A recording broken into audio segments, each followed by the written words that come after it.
திருவண்ணாமலை அண்ணாமலையார் கோவிலில் சிவகாமி சமேத நடராஜ பெருமானுக்கு ஆருத்ரா தரிசனம்.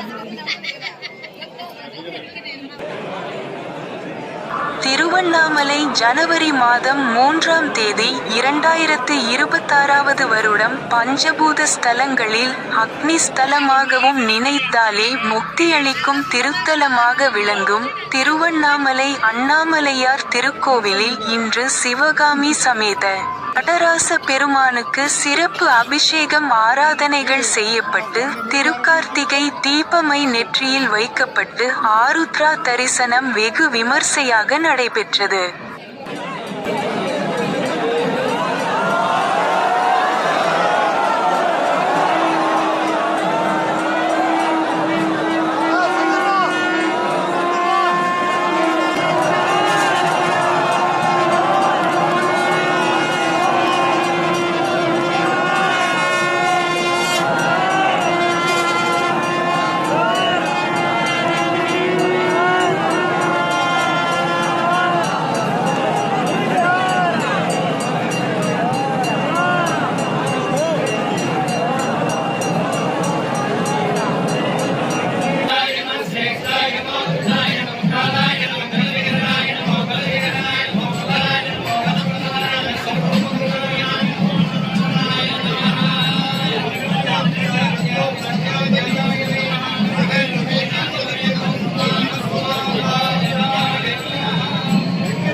பக்தர்கள் சாமி தரிசனம் செய்தனர்.